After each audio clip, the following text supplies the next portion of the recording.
Uddhav Thackeray press conference घेत आहेत. आपण थेट तिकडे जाऊया.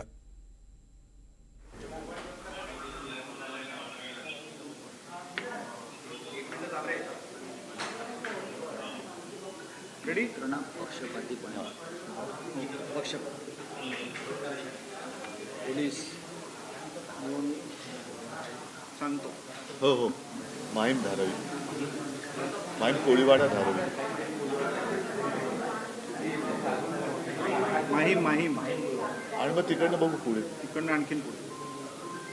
चला रेडी.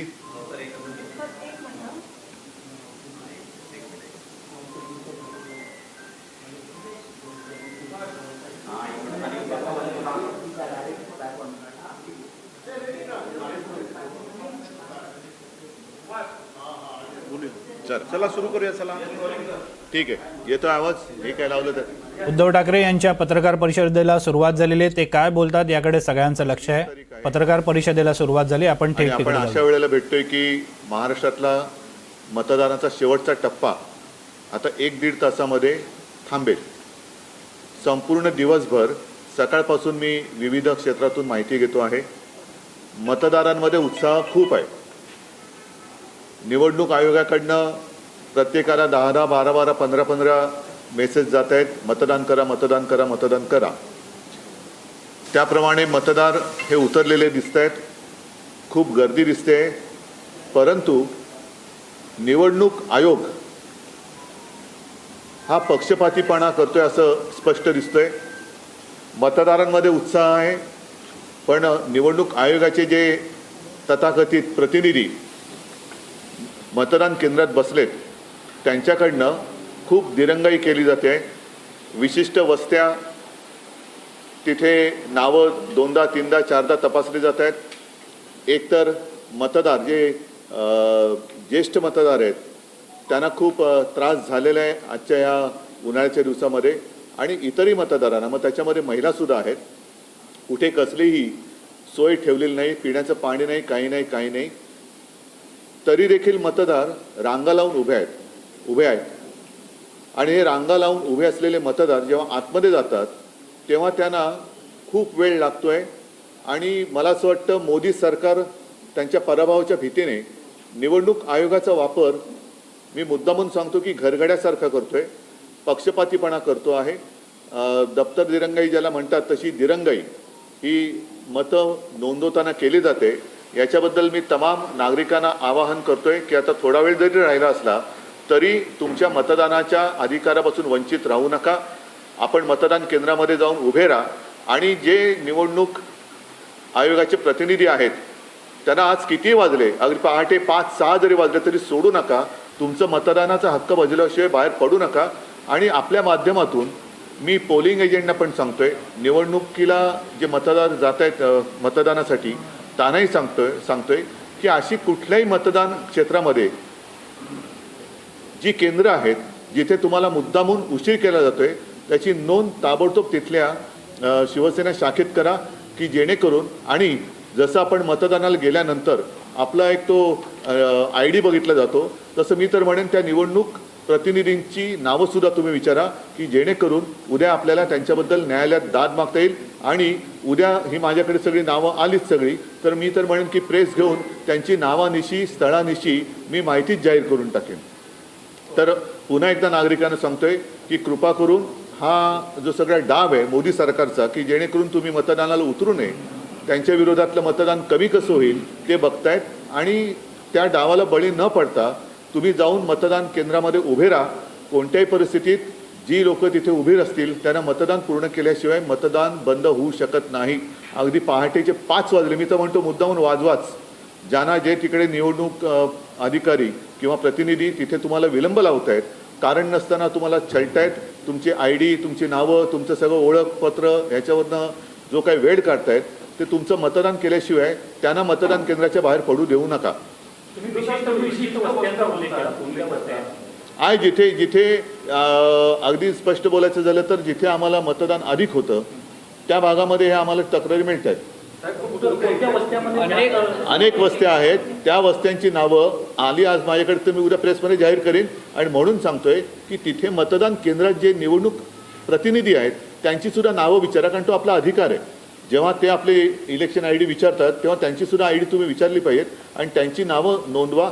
निवडणूक केंद्र सांगा की जेणेकरून उद्या कोर्टात जाता येईल, तक्रार करता येईल आणि उद्या मी तर ही यादी जाहीरच करेन. कुटुंबामध्ये अनेकांची नावं आहेत आणि 2-3 जणांची नावं वगळली गेली. नाही, बरोबर आहे. ह्या सगळ्या गोष्टी आहेत ना, हे पराभवाच्या भीतीने पछाडलेले लोक आहेत. मोदी सरकार जे आहे ते पराभवाच्या भीतीने पछाडलेलं आहे. लोकांना करू द्या ना मतदान. तुम्ही आज मला स्वतःला दिवसाला 10 हे आलेत, मतदान करा मतदान मी आणखीन काय त्यांना बोटं दाखवत बसू द्या ना. मग एवढं करून सुद्धा लोक उत्साहाने उतरलेत, रांगाच्या रांगा लावलेल्या आहेत, पण ते निरुत्साही म्हणजे त्रास होतोय, ऊन आहे. आता तो ऊन उतरलं म्हणून मी यावेळेला ही प्रेस कॉन्फरन्स घेतोय. ऊन उतरलेलं आहे. सकाळी जे कंटाळून गेलेले असतील त्यांनी परत जाऊन मतदान केंद्रामध्ये उभं राहावं. शेवटचा मतदार मतदान करत नाही तोपर्यंत निवडणूक मतदानाची थांबवू शकत नाही. पहाटे 5 वाजले तरी चालतील. या निवडणूक आयुक्तांच्या प्रतिनिधींना, ज्यांनी त्यांचे आदेश पाळतायत, त्यांना पहाटे 6 वाजले 7 वाजले तरी घरी सोडू नका. तुमचा मतदानाचा अधिकार बजवा.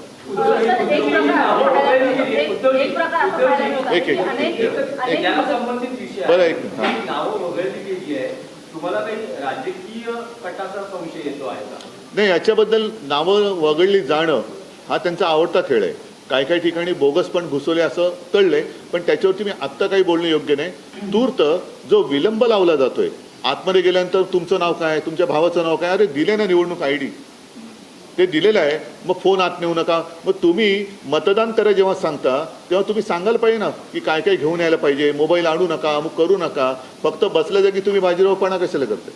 साहेब, प्रत्येक याच्यामध्ये की मूळ आणू नये हे काल कलेक्टरांनी सांगितलं होतं. स्पेसिफिक त्याचं प्रेस रिलीज आला होता. बरं, ठीक आहे. फोन आणू नये जरी सांगितलं असेल तरी आत गेल्यावरती जो विलंब लागतोय तो विलंब हा त्याला क्षमा नाही करता येणार. आणि मला तर आता स्पष्ट असं दिसतंय की हा निवडणूक आयोगाच्या माध्यमातून खेळला जात असलेला अत्यंत नीच घाणेरडा खेळ आहे. निवडणूक आयोग ही भाजपची चाकरी करते की काय असं म्हणायला याच्यात जरूर व्हावे. ज्या ठिकाणी आहे तिथे टक्केवारी कमी दिसते. होय. कारण मलबार हिल आपण परिसर बघितला तिथे रस्ता आहे. पण मग तिकडे काय करायचं मग? कारण आता तुम्ही मलबार हा जो उल्लेख केला, अशा अनेक वस्त्या मी दाखवू शकतो की तिकडे मतदान व्यवस्थित चालले. आणि जिथे आमचा टक्का आहे, मी तर उघड सांगतो की जिकडे शिवसेनेला मतं पडत आहेत तिथे हा विलंब लावला जातोय. त्याच्यामुळे मी परत सांगतो की अशी मतदान केंद्र आणि त्याच्यामध्ये असलेल्या निवडणूक आयुक्तांचे अधिकाऱ्यांचे जे प्रतिनिधी बसलेत त्यांची नावं आणा. उद्या ती बूथ आणि त्यांची नावं मी प्रेसमध्ये जाहीर करेन. आणि त्याचबरोबरीने त्यांच्याबद्दल जिथे तक्रार करायची अगदी कोर्टात सुद्धा आपण जाऊ. आदिल बांदेकरांनी सुद्धा पवईच्या इथल्या काही ईव्हीएमच्या संदर्भात मुद्दे उपस्थित केले. वर्सोवात देखील काही घटना घडल्या आणि त्यानंतर तुमच्या गाठीभेटी सुरू झाल्या. म्हणजे शाखांमध्ये आज जोर पडला गेला काही वेगवेगळ्या भागांमध्ये. महायुतीच्या नेत्यांचं असं स्पष्ट मत आहे की उद्योजींना जमीन पायखालचे सरकतायत. ते सोडा, ते जाऊ रे. तो फालतूपणा आता बस झाला त्यांचा. ते घरी जायची वेळ झाली. आजच्या मतदानात पूल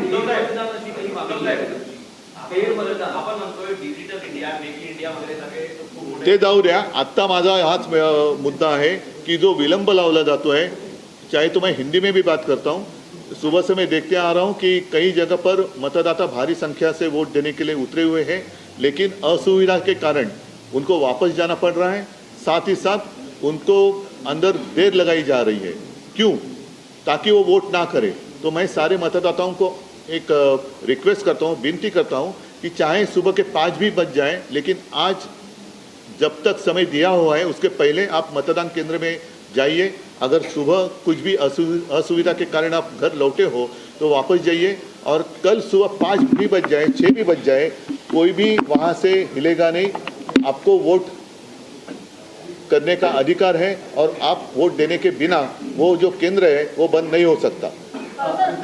और सारे लोगों को मैं ये कहता हूँ कि जहाँ जहाँ ये असुविधा है, जहाँ पर ये जानबूझकर देर लगाई जा रही है, वहाँ का उस केंद्र का नाम और वहाँ अंदर जो इलेक्शन कमीशन के लोग बैठे हुए हैं उनका नाम हमें अगर बता दे तो हम अदालत में भी जाएंगे और साथ ही साथ कल प्रेस में वो लिस्ट हम जाहिर करेंगे. उद्धव जी, आपको इस पूरे मामले में कहीं राजनीतिक साजिश दिखाई देती है? हाँ, दिखाई तो दे ही रही ना, खुलेआम दिखाई दे रही है कि ऐसे सिलेक्टेड बस्तियाँ क्यों. जैसे आपने अभी कहा कि वहाँ तो जोरदार वोटिंग चल रहा है, तो वोटर्स तो उतरे हुए हैं, फिर आप मैसेज क्यों भेज रहे हैं? एक बार, दो बार, तीन बार, पांच बार। पीने की पानी की सुविधा नहीं है, धूप कितनी तेज धूप है, तो भी अभी तो शाम होने आ गई है, लेकिन सुबह से मैं देखते आ रहा हूँ कुछ सीनियर सिटीजन हैं, उनको भी काफ़ी तकलीफ हुई है, तो ये अच्छी बात नहीं है और हम तो इनको छोड़ने वाले नहीं हैं।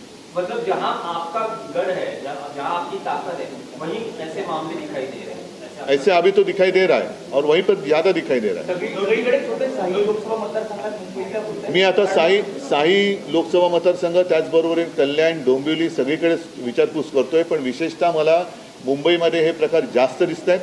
अगदी कल्याण मतदारसंघात सुद्धा काही ठिकाणी दिसतंय, जिथून आम्हाला मतं मिळण्याची, आघाडी मिळण्याची शक्यता आहे, तिकडे मतदार खूप मोठ्या संख्येने उतरलेत.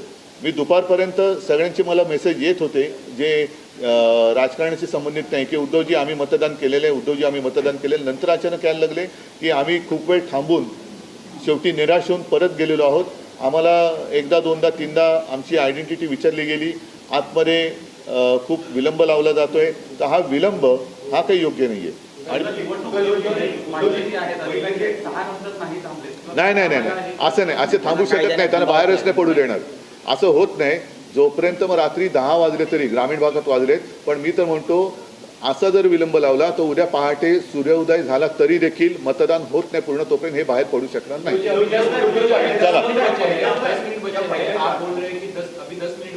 नहीं 10 मिनट नहीं, 6 बजे तक.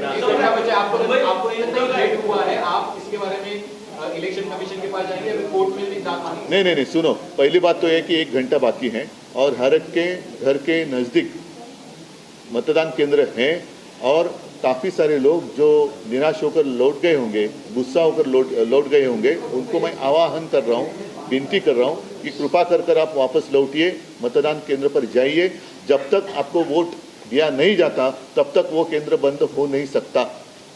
रात को भले 10 बजे, 12 बजे, कल सुबह 7 भी बजे, लेकिन आखिरी जो मतदाता है जो 6 बजे के पहले वहाँ अंदर जाएगा नहीं, जाएगा, उसको मत देने के बिना वो केंद्र बंद नहीं हो सकता. ठीक है, चल हाँ चल, हाँ चल, हाँ चल, ये हमारा